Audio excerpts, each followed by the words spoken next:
Tanya. Okay. Well, Neil asked me to open this webinar because I think, yes, it's over 3 years ago that we contacted each other and thought about Near coming over to the Netherlands and have a workshop here. And then Corona came and we couldn't.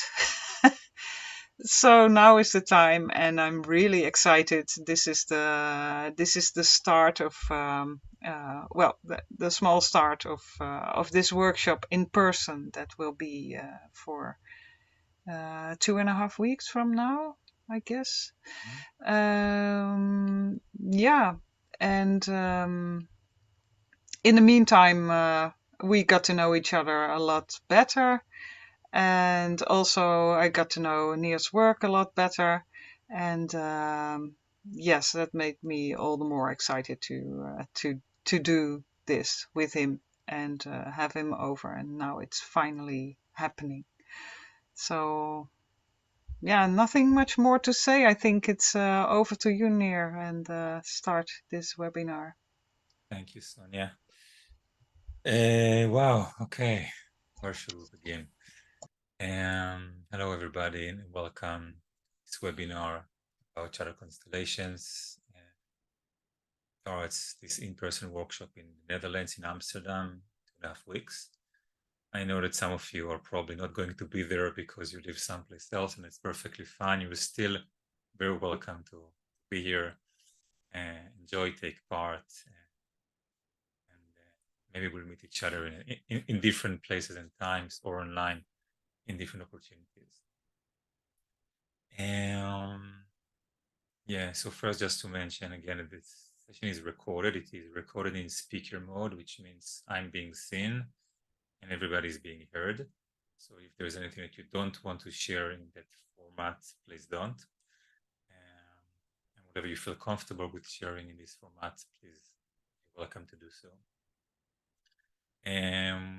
Quite a group here, 20 people, so I will not go through each one of us telling where we're coming from and why we're here, because this would take the entire webinar.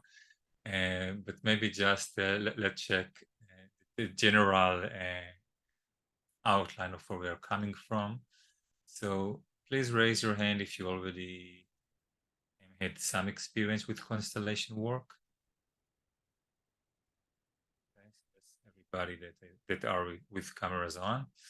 And please raise your hand again if you're really experienced, if you've been doing it for some years, so you're not a beginner in this. Oh, nice, very nice. Okay. And are you familiar with shadow work? Raise your hand if you are. Okay, nice, good.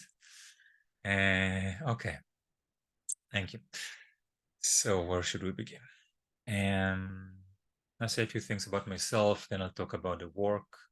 Then we'll go through some experiential process. Then we'll have time for questions and answers.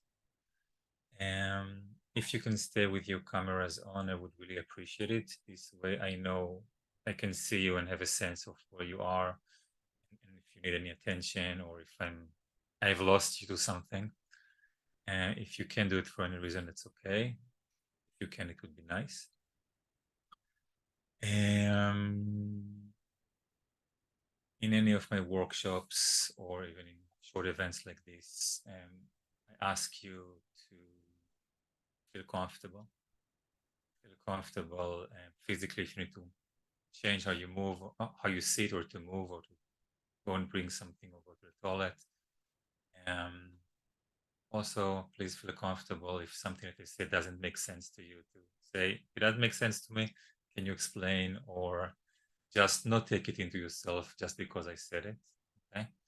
And when we will be doing the practice, then if I ask you to do something and it doesn't feel right for you, please feel comfortable not to do it, but instead tell me it doesn't feel right, okay? So in general, there is nothing that you must do just because I happen to be the teacher in this frame, right?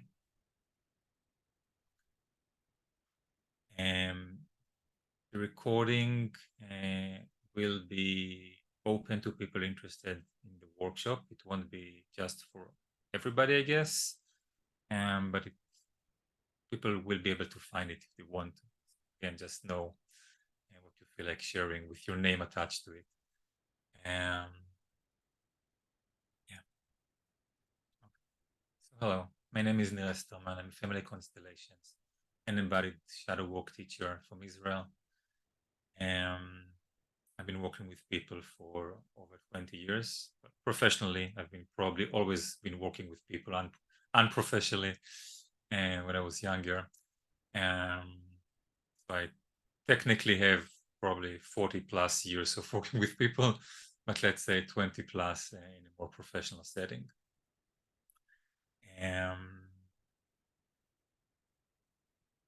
The main modalities I work with today are family constellations, embodied shadow work, some forms of energetic or shamanic work, and all kinds of work actually that we have in the clinic when we work one-on-one. Okay, it can be body work, it can be talk, it can be an energetic constellation, it can be teaching. And in a way, everything that bringing in the shadow constellations approach is rooted in that, in my practice, in my one-on-one practice, in my teaching practice, and also in my own experiences as a student, because probably well, almost everything which I teach is not just what feels right to me. It's also a result of what didn't feel right or wasn't right in the past.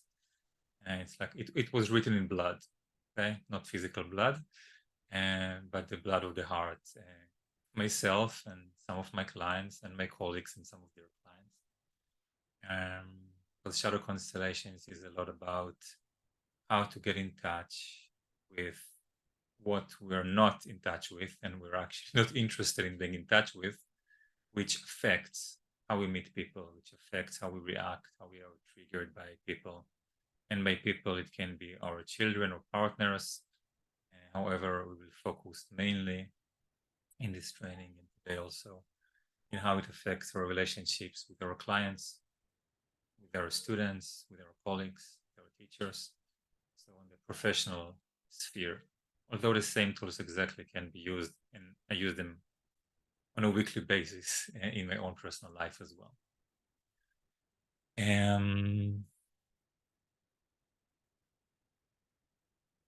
Happily, all of you know family constellations, so I don't need to explain.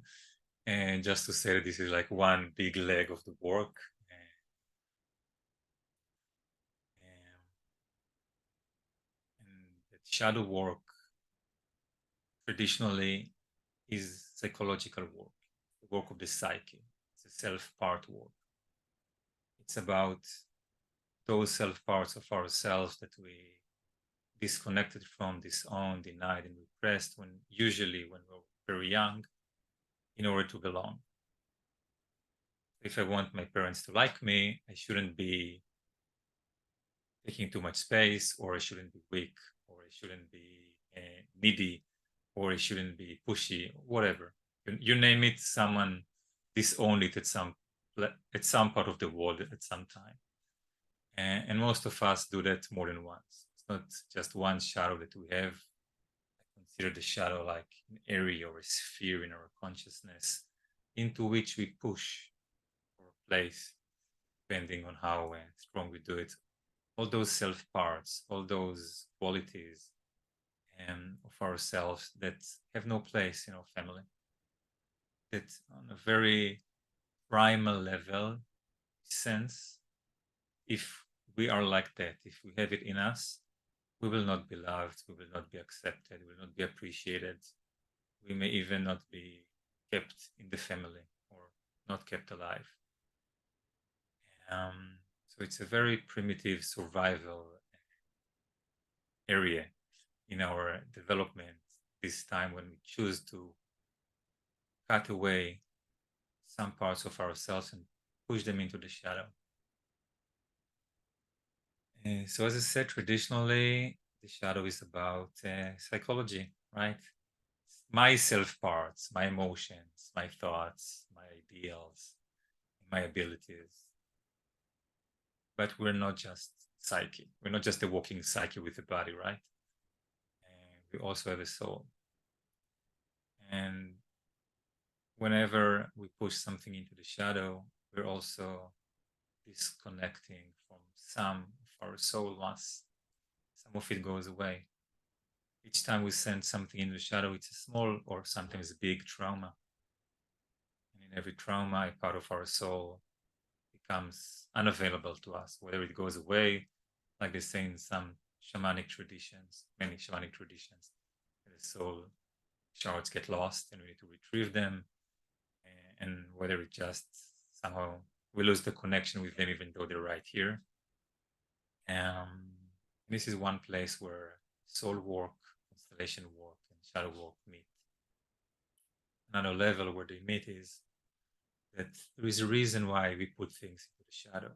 Okay? In my family, helplessness was in the shadow. Well, still is in the shadow. My parents were both born during the Holocaust. They were children during the Holocaust. My mother was born in Warsaw Ghetto, and my father was orphaned at a very young age during that time.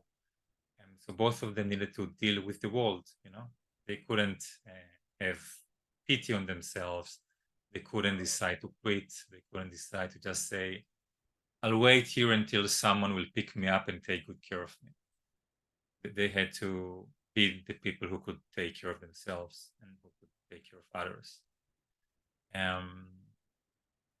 So in our family, there was just no helplessness, which was okay as long as we stayed inside the family. I didn't know what I was missing, all the fun. But then I started to work with people, and some of my clients were helpless. And I was triggered in different ways. Sometimes I became helpless with them, or in psychology, projective identification, when constellation work being captured.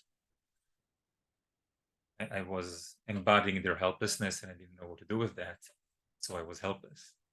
And then I would try to find a way to stop this from happening by letting the clients go, or by finding solutions so we won't feel helpless, which sometimes was good, but also sometimes was not so good because we couldn't stay with the helplessness. And I wasn't even aware that it was there. And sometimes I would just get tired or freeze. And sometimes I would find myself laughing about things just in order to be present with the helplessness, or even being attracted to clients because we can have that too.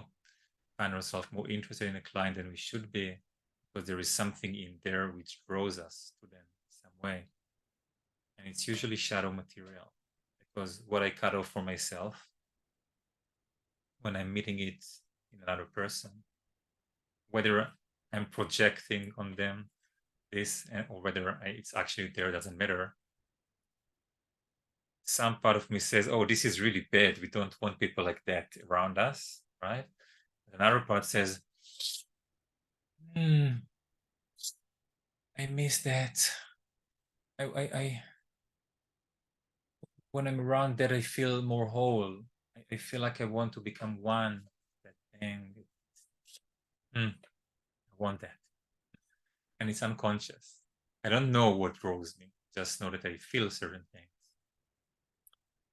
And the shadow, of course, can work in many, many other ways.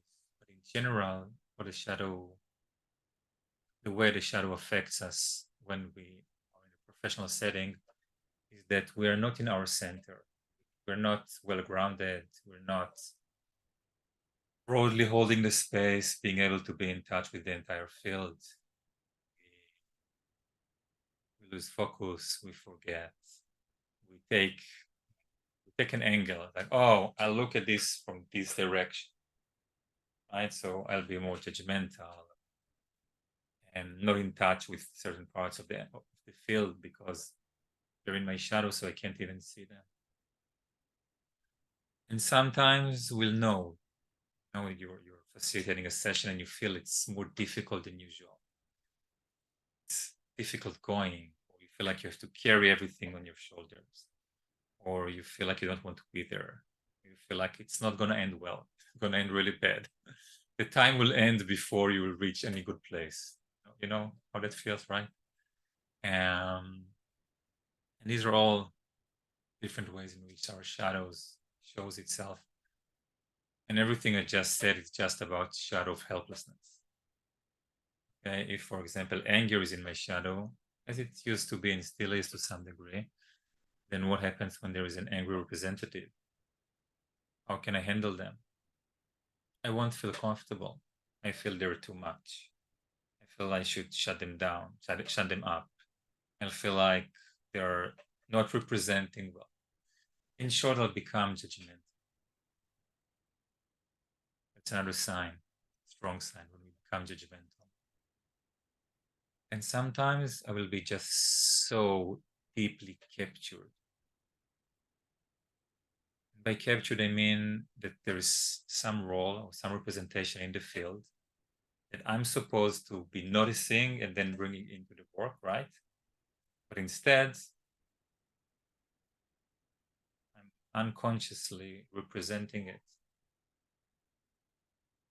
And then I'm suddenly become the supportive father, or I become the evil stepmother, or I become spirituality. Doesn't matter what I become. The thing is that I'm not myself anymore, in touch with the entire, or at least with a large part of the field, being captured in a specific representation. And when I'm not aware of that, and the more something is in my shadow, the less I'm aware that I'm being captured by it, I will only find out later. Maybe you have this experience, not necessarily in facilitation, but someone tells you something that you did, and you're like, that doesn't sound like me. It's atypical of me to speak like that. I'm sorry, I wasn't myself. I wasn't focused. I was lost, right? Actually, our shadow was on top of things, and we were in our more conscious mind was someplace else. So being triggered and being able to hold space is one big aspect, one big reason why to work with the shadow. Another big reason is because when we cut ourselves into pieces in order to belong, when we exchange inner belonging for family belonging, we are creating an internal war. Some parts of us always have to be on the alert so that the shadow parts don't show up. We always have to show in front of us some nice persona, some accepted persona that everyone will like. And we have to spend lots of energy into pushing the shadow material all the time back into jail, back into the cellar. And we become fixated in our personas, become more limited, we have less options, we have less joy, less vitality, the more personalized we become. And we're not at peace. We're not at peace inside, and we're not in peace outside with the people that we're triggered by. So for me, one of the major reasons to do shadow constellations is because it helps me to be more at peace with myself, to be in touch with more of my pieces. And when that happens, I can hold a much broader space for my clients. Because what I'm not in touch with, what I'm really not in touch with, my clients will notice. You had that experience when you were working with some clients for a while, maybe even years, and then you had a personal change. You went to some workshop, you were in therapy, just something happened during life, whichever the case. But you got in touch with something that you were not in touch with before. And suddenly, the next week, 2, 3, or 5 of your clients suddenly open that same topic with you. You have that experience? Huh? Yeah. It's very simple. They somehow knew that you were not ready. And then they somehow knew that you were ready. Okay? So another good reason for shadow work is to actually broaden the range of topics and issues and clients we can work with, because some clients will just not talk about certain things, but some other clients will just not come because they will know that it's not safe for them to come, that we can't really have a warm space for them in our heart. And when they do come once in a while because they got great recommendations from our colleagues or our clients, then it's often messy.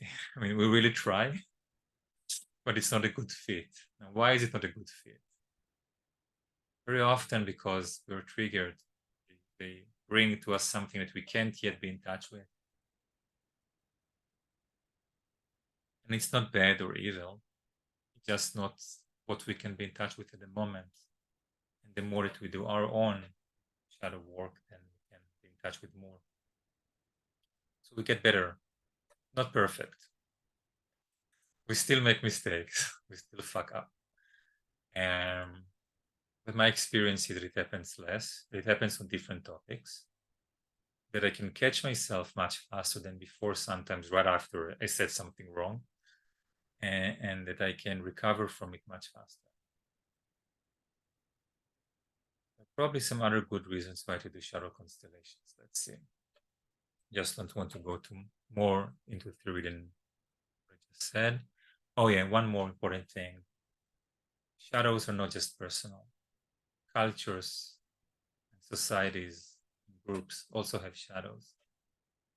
So each group that we have that we're a part of has shadows. And we want to be in touch with these. And the culture that we grew up in, the culture that we identify with also have shadows. And these shadows are related to the trauma of that the culture experienced during the millennia it exists. In the same way that our family shadow is created by the family trauma for 1, 2, 3, 5, 500 generations, who knows. On the cultural level, sometimes the shadows has to do not just with people, but also with places, with spirits of the land, of the water, of the trees, with different aspects that culturally in the West are in the shadow, but they're parts of the system, of the culture. And we are a part of the system of the culture as well. So we'd like to be in touch with this. Okay, this was the minimum theory I could give about a shadow. It's far from enough, but I hope you get a general idea of why it's a good idea to work with your personal, family, and cultural shadows, which is what we'll be doing in the workshop in Amsterdam, and it's also what we're doing in the trainings online. Specifically in the workshop, we will be focusing on our shadows as facilitators and what happens with our clients and students, and also with cultural shadows, being for the first time in the Netherlands, not as a tourist, but as a professional. I'm very curious to see how the local spirits will meet us. It's training as well. Sonia, is there anything I should add at this point? Practice. I don't know if it's the right moment, but in preparation we talked about, you said it's not a spiritual. Oh yeah, thank you. Okay. So just to say that I don't consider shadow constellations as the way that you should go if you want to be good, something like that. It's a part of the way that you can choose to walk. And my experience is it will make you better. So it's not some spiritual path. It's not what everyone should do, but I believe it's something that everyone can benefit from personally and professionally. And the more rounded you want to be as a professional, at some point you'll have to meet your shadow. And usually the sooner the better, because there's so much shadow that we'll be working with it for years and years until we die, probably. So why not start early? Thanks for the reminder, Sonia. Okay. How about some demo to have an experience of the work?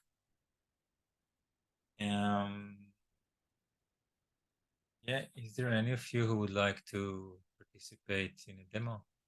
Bring something from your practice. We won't need any details about the other person, just find someone that you work with or have been working with that you found triggering, that you were annoyed by them or judgmental, or that you felt like you didn't want to work with them, but that you were really frustrated by working with them, but not because they were doing something to hurt you, okay, or manipulate you, but because there was something that was just didn't like about them, like a personality trait or characteristic.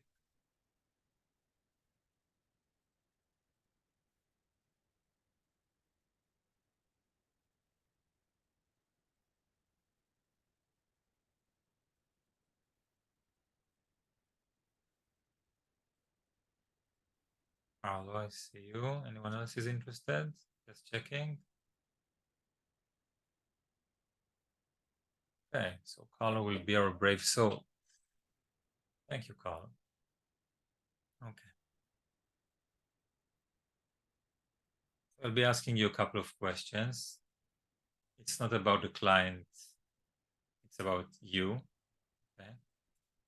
And just let us know if it's a man or a woman, just that I will use the right language, the he, her thing.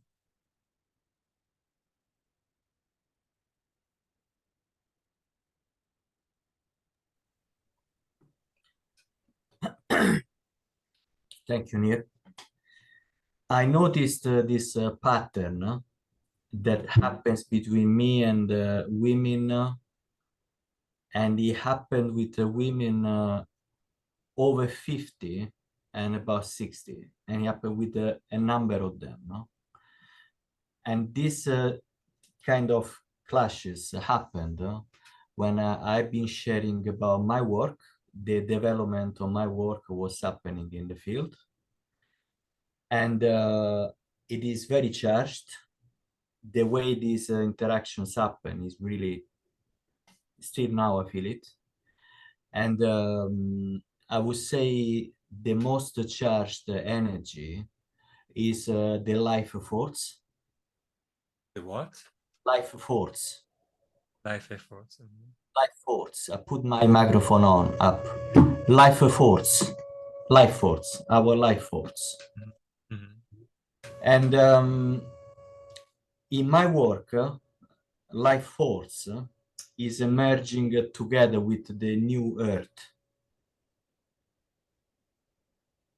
One moment, Carlo. I want to be specific.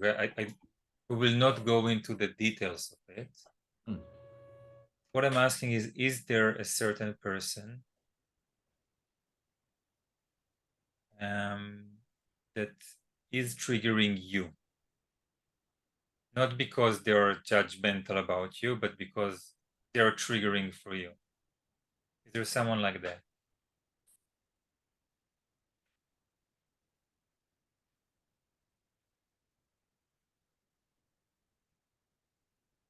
Yes, I can't be specific on why. If I say a specific person triggering me, I would be quite not specific.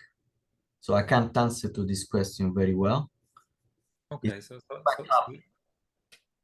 if you don't have someone specific, then maybe in this demo we'll work with someone else, okay? Because it is based on finding someone specific who triggers us as a starting point. Thank you, Colin.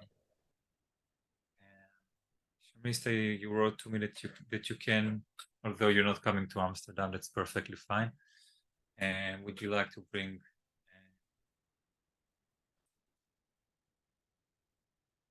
Yes, I can. So I've seen one repeated pattern that happens with me is that when we do on-site groups, I will notice one or two people who become very overpowering, either with continuously wanting to represent or talking about their issue or pushing and finding presence which takes over the whole space. So, and I have seen their energies kind of challenge me. I have noticed that on many, many occasions during group work. And something like this repeated also very recently in a group work again, like a week, 10 days ago, where somebody who was not scheduled, like One, pushed one, herself. one Yeah, moment, one moment. yeah, I yeah. don't want the details. Okay. Okay. Not So because this the is, details are not, one moment, not yeah, because the details are not important. We can work with the right, details as well, but right, because we're very short on time, right. we'll work with other details. So my Okay, so question this is it. Yeah, if you think about this person right, is alive in you, right. can you choose someone here and check if they're willing to represent that person? Sonia, will you represent? Can she represent? Sonia Who? is the co-host, I know. Yeah, Sonia. Yes, she can represent us. Okay. So the irritating person. Yeah. The person who takes over the entire space, takes over everyone's space. Okay. Okay. Yes. Great. Take a moment, Sonia, to get in touch with the energy of this representation. Sharmista, take a moment. Step into the system. You and that person that you now represents. Notice what happens when you look at Sonia representing that person. What do you feel in your body? Anxiousness rising to my throat, but it gets stuck here. I wouldn't want to express. So that's what happens. What judgments do you have right now about this person? Like, stop walking into other people's boundaries.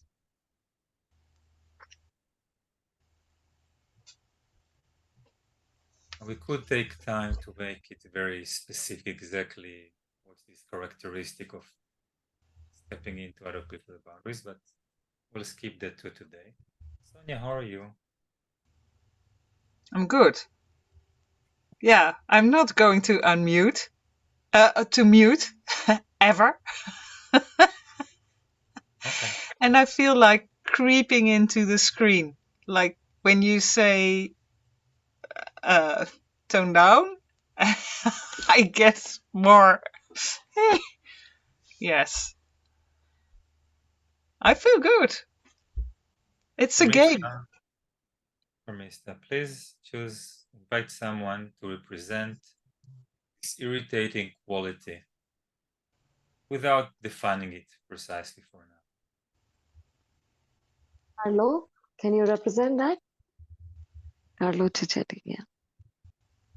Thank you. Yes. So, Carlo, please imagine yourself standing next to Sonia on her side. And Sonia, you can imagine Carlo standing there. And Sharmista, when you look at them as if they were side by side. There's like a half a step between them. Notice where does your attention goes to now.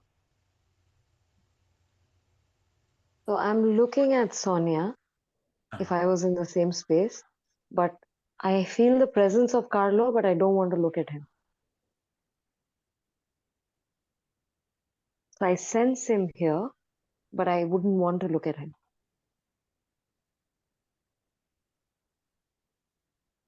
How do you feel now towards Sonia? I feel very unstable inside me, and I'm swallowing my saliva.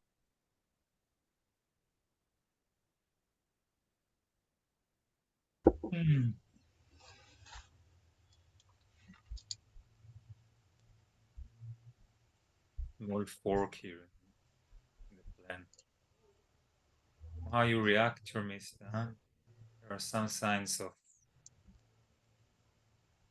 something something that has to do with the trauma, or like there was a person who acted like that in your life. Is that right?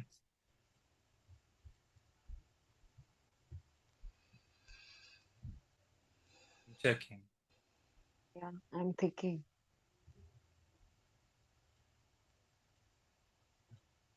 Sometimes my mom, sometimes my husband,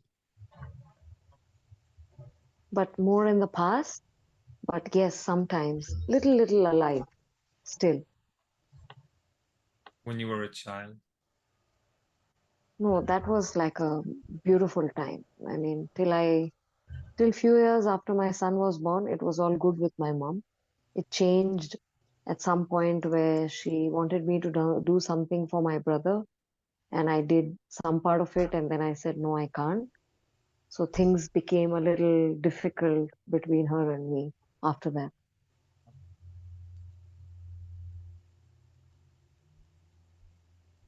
and your father, Yeah, my father, yeah, that was a very difficult situation because he was most of the time intoxicated because of failure as a music director in this country. He was quite popular, he was very senior, but uh, he got into alcoholism very early when I was very young. Uh, he wasn't really stable with, you know, it's like physically not good with my mom. So I very consciously in my 10th grade, when I was probably just 14 or 15 years old, I had to ask him to leave the house. you look please again at Sonia and at Carlo and notice if anything has changed. I feel very nervous in my chest, extremely nervous. And if I was standing, I would probably be swaying. And my attention is going a lot more to Carlo now. And I am so uncomfortable. I have How do you nervousness feel in now? my head. How do you feel now about Sonia? In fact, I'm able to view her not like somebody really big and overpowering, but someone that I can relate to. Here is the first distinction between the person and what they are for you. Mm. Please choose someone to represent that same quality that Carlo is representing, only in you. Even if you don't know it's there, that's okay. Trui, can you represent that? Trui? I mean, I don't know if I'm pronouncing your name correctly. Excuse me for that. Yes, I will. Thank Okay. you. Imagine yourself standing next to Sharmista in front of Carlo. Sharmista is staying in front of Sonia and you're staying in front of Carlo.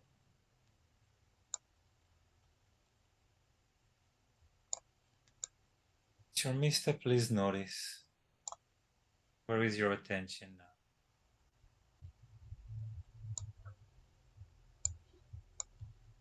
I feel very good with Trui coming into the space. My attention is still on Carlo.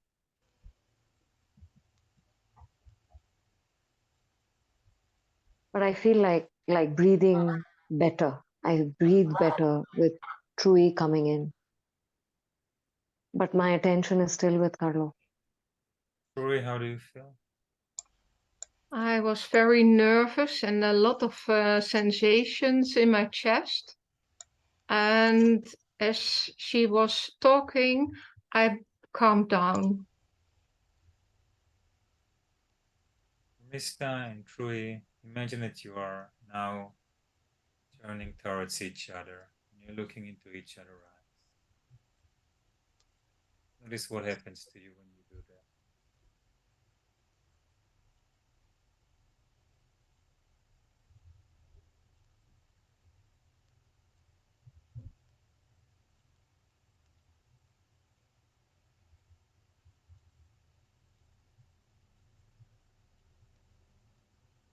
There's a tendency for me to be known and seen. And there's also a softness that I'm not doing it, but I have a longing to embrace you. Rui, can you tell Sharmista, I am also a part of you. I'm also part of you. I want to come back. And I want to come back. I want to come back.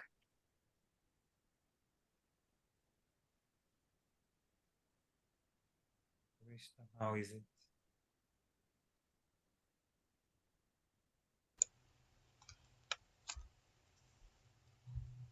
So initially, when I looked at Rui, a lot of sadness arose. And then as she spoke, the sadness got diluted. And I feel comfortable, getting closer to her. Not really too close, but coming closer. You can imagine yourself getting closer and telling her, yes, you are also a part of me.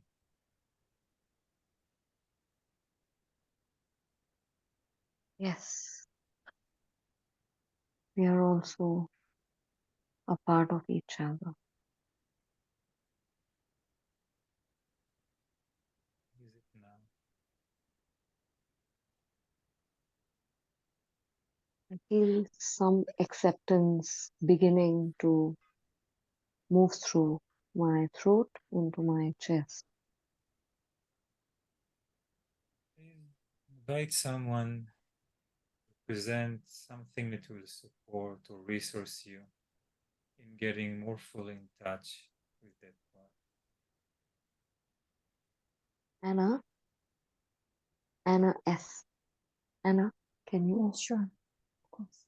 So, Anna, please imagine yourself standing behind Sharmista.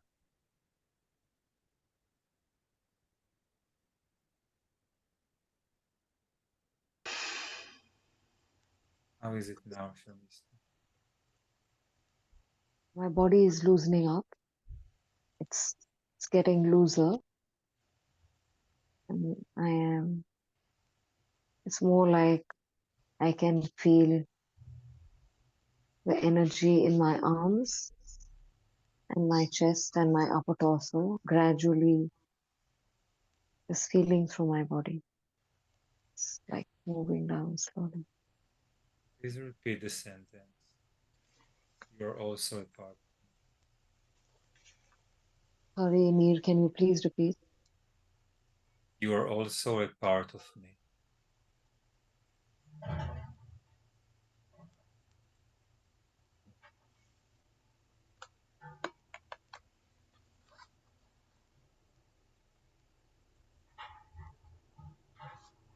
Thanks. You are also a part of me. Yes, you are also a part of me. Please say it again in your native tongue. তুমি আমারই ভাগ তুমি আমারই ভাগ আমার ভাগ তুমি আমার ভাগ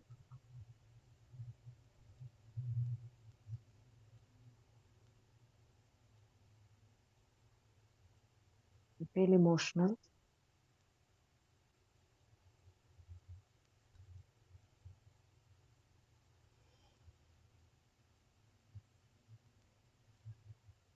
তুমি সবসময় আমার ভাগ ছিলে তুমি আমার ভাগ We'll invite one more person to stand behind Anna. Second layer of resource.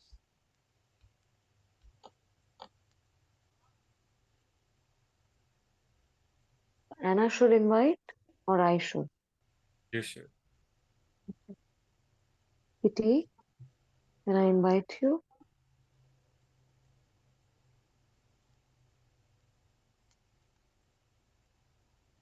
I didn't hear exactly for what you asked me.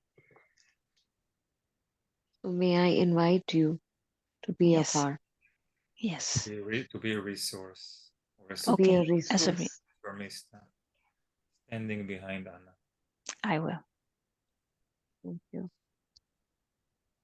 Because the time is short, let's add another one right away. Usually go step by step. Please choose a third Lucia, person. Lucia, can you? May I invite you to be a resource? Lucia, imagine yourself standing behind Kitty. 14. For Mr. Repeat a sentence now in your native language. তুমিও আমার ভাগ, তুমি আমার ভাগ হচ্ছ। What does it তুমিও feel? আমার ভাগ, তুমি আমার ভাগ হচ্ছ।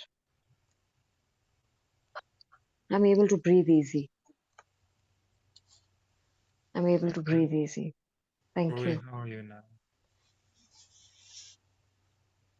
I'm good. Rory, how are you now? It's settling down. I find it a little it's a little bit, I don't know how to say it in English, but homecoming, welcoming. I feel welcome. Now I feel welcome.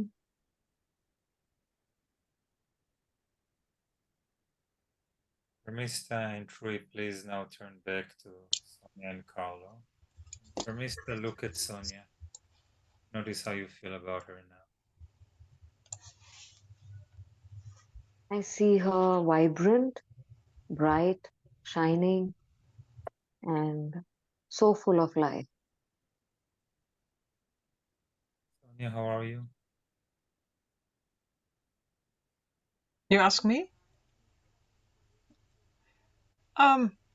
Yeah, I'm good. For a long time I feel it's not about me. I don't have to be in this loop.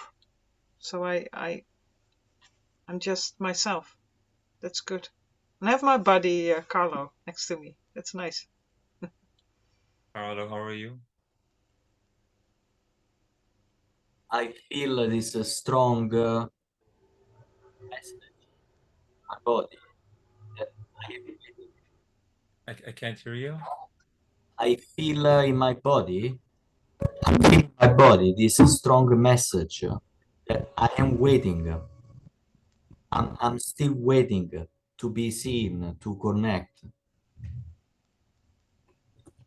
In you, the representation at that person. Okay, I think we'll stop here. Thank you, everybody, for taking Thank part. you. Thank you, Neer. Thank all of you. Thank you all for You're holding fully space. released from all of the representations and can go back Yeah, I fully to release yourselves. each one of you from your representation. Thank you.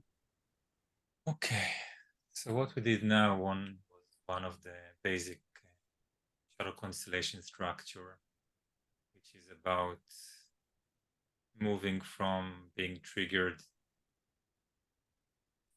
by someone to being more in touch with ourselves, and then the someone is released and we are more whole. We can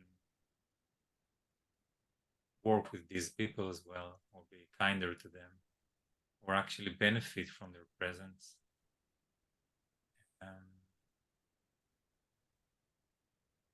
Well, time limitations. Practice-wise, this is what we can do today in the workshop. Also this in lower and fuller way with shadow identification process, with some questions that I will teach you, and many other kinds of work. Now it's time for your questions about the work, about myself, about the workshop. Anything that you would like to ask or to say, you're welcome.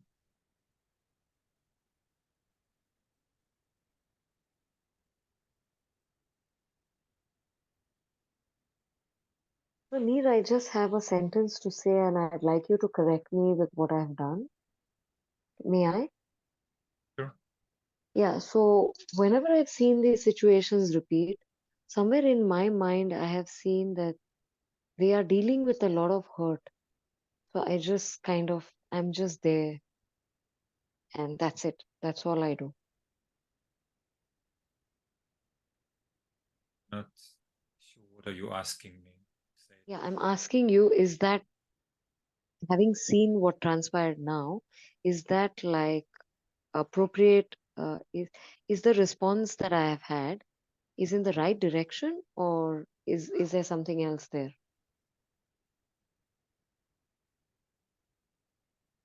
Well, when we're not triggered, we are free to choose how to react in a way which is appropriate for that setting. Okay. Some people will need to have firm boundaries, some people will need entertainment, some people will need love, and some people will need a session with the assistant, depending on the situation, right? Yeah. But the moment that you're not triggered, then you can choose. Yeah, correct. You don't have just to fume and hold yourself you have a choice. The choice could be to say, hey, you're taking lots of space, and that's on the expense of other people. Please manage the amount of energy that you're taking from this group. But if you're triggered, you'll probably do it in a difficult way for the person to accept. And if you're not True. triggered, you will be able to do it in a way that the person can hear you and appreciate the message. Yes, thank you. Yes, please, questions, things to share.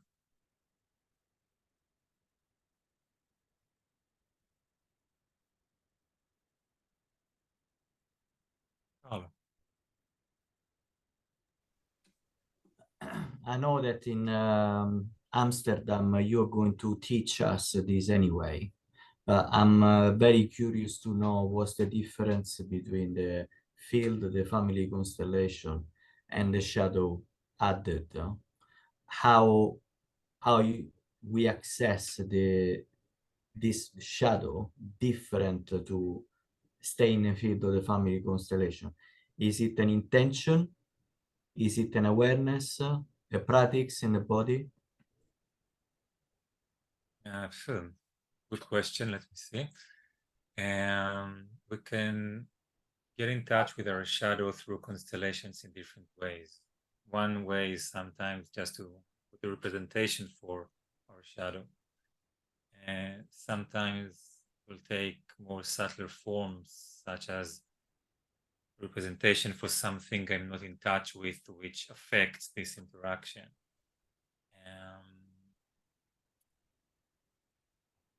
We can do it internally as well by being present in our body. And very often it is useful to externalize the process by using representatives or representations. Yeah, I guess it's important to say that the way I view this work is only 10%. It's about how we can help our clients with their shadows. 90% how we can be in touch with our shadows in such a way that we will be safer and more able to offer help to our clients and students. That is a good answer for me. Thank you.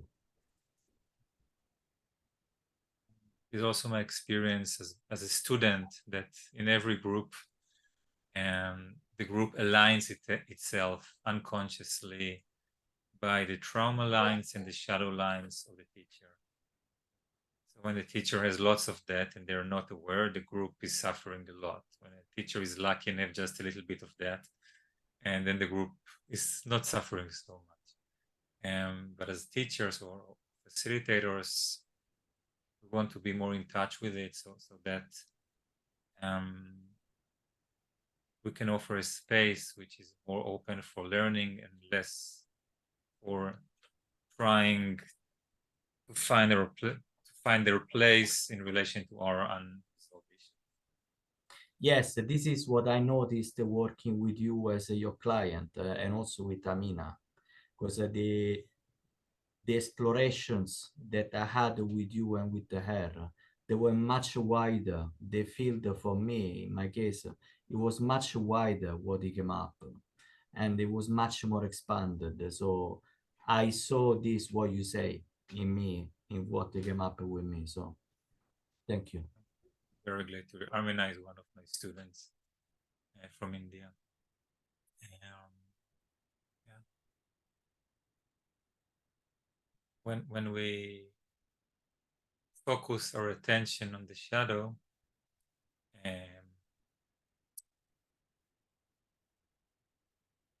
we just get wider because what limits our field of vision is our shadow, is what we're not willing to see, is what we're not willing to become, is what we're not willing that people will think that we are. The more we get in touch with it, the easier it is to just acknowledge whatever is. We don't have to disconnect from our personal self in order to acknowledge everything. We can stay us and acknowledge much. Thank you. I have to leave. Sorry. Thank you. I see you soon. Grazie, Carl. See you soon in Amsterdam. Thank you very much. Bye-bye. Bye. Ciao.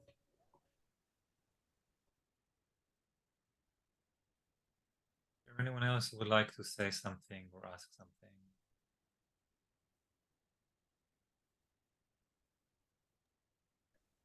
I have a question, if you don't mind.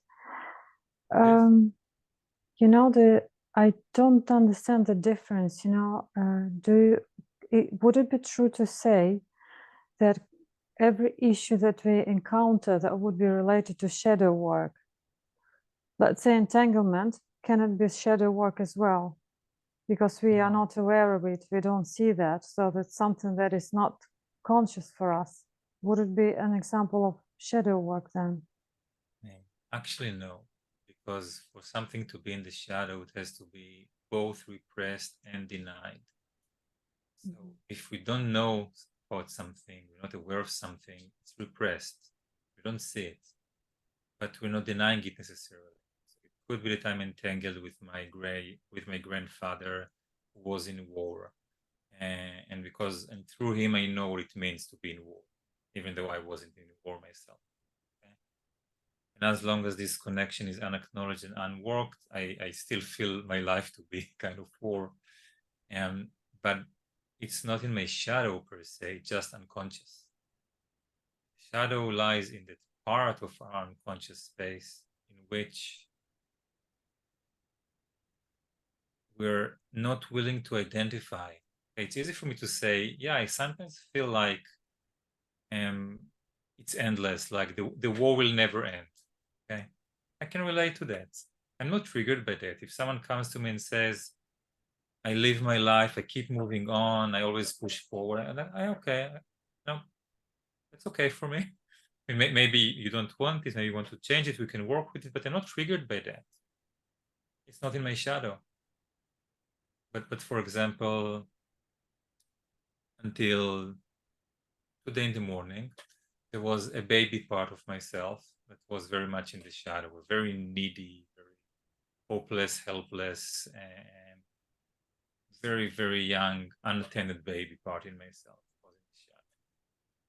So when someone would come and would unconsciously ask me to nurture them, but not from a mature position of therapist client or teacher student, but from like I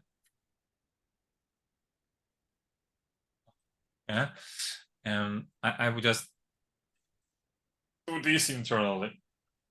That's not how I work, you know. I would suddenly be uncomfortable, right?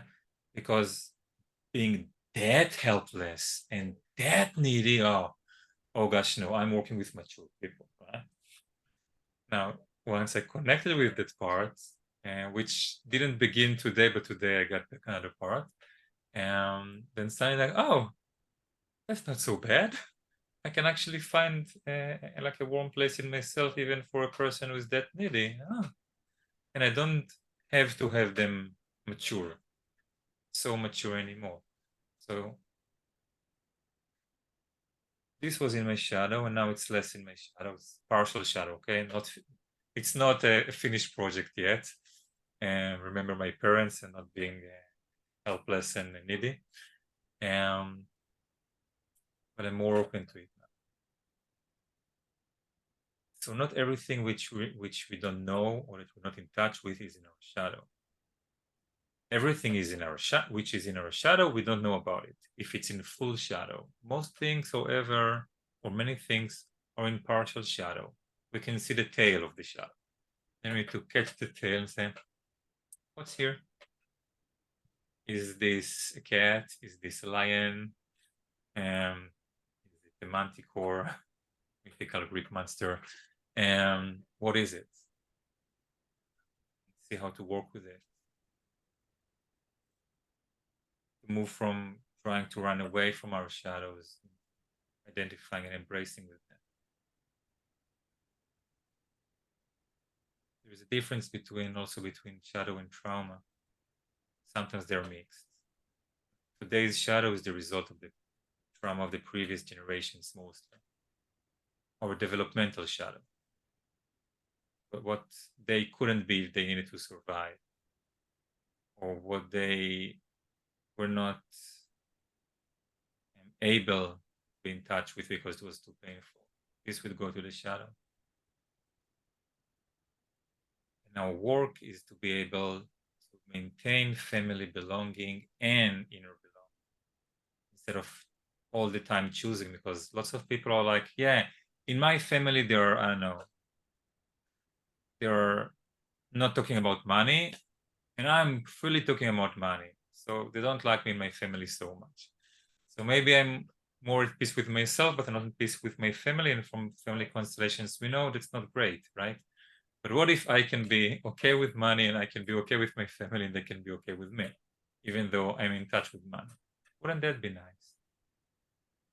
Definitely. It's having both of them, not having to choose whom should I belong to, myself or my family.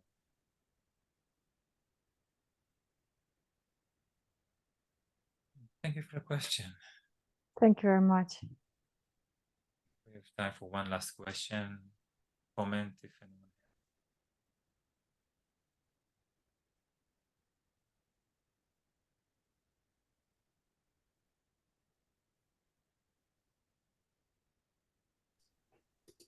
I have a question.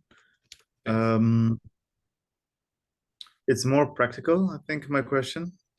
I'm wondering about, because I'm pretty new to shadow work and family constellations, although I have done one workshop in this with you before, but I haven't been practicing it in my daily life as such. I was wondering if there's a way that, or if there's anything that we should do to prepare ourselves for the workshop. Rest well. Seriously, like don't come after a hard night of drinking, okay? Like come restful. In general, I suggest to people who are serious about shadow work to either be in therapy or having the number of a good therapist at hand. Just that if something comes up which is too overwhelming, that you have someone to hold your hand while you meet that. Other than that, there's not much to prepare, because anyway, we're going into places where we're not aware that something is there. So there's nothing specific to do. More like maybe preparing internally for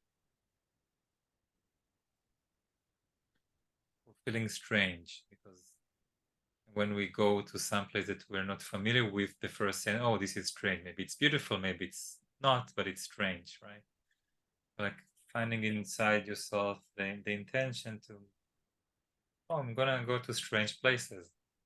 I wonder what will happen. To come with a curious set of mind. And Yeah, we said if you're in the middle of a disastrous crisis, then shadow work is not the best thing to do. I mean, if you're really completely upside down, then don't come right now, because this is a learning environment and it's not focused on any specific person crisis needs. And it's not like don't come with problems, only come when you're fixed, right? But if you're really, really, really messed up and you're crying 24 hours a day, don't come to the workshop right now. Okay. Thank you for the question. I see that people already need to leave and we're 8 minutes past, so let's finish a little bit after time. Just to say that if you have any questions or there is something that you would like to share in person and not in the webinar, please feel free to write to either Sonia or myself. We'll be happy to reply. If we don't answer within 24 hours, send to the other person. Something may have happened to the email. Okay, we're generally very available. And also, if to say that if as a result of the exercise today you got stuck with something that you didn't prepare for, let me know. I'll help you fully this weekend. Also, something very practical. If you're still on the edge of going, not going, and if you want to decide, it would be interesting for you maybe to decide today, tomorrow, the day after tomorrow, so Wednesday at the latest, because then you have the early bird tariffs. So, very practical remark. You're the host, that's your responsibility. Okay, so it's been lovely to see you. I'm looking forward to see all of you in one way or another at some time or another. Thank you for being here today. Yes. Thank you. Bye-bye. See you soon, some of you. Evening. Thank you. Bye-bye. Bye-bye. Good night. Thank Good you. day. Thank you. Bye-bye. Bye bye.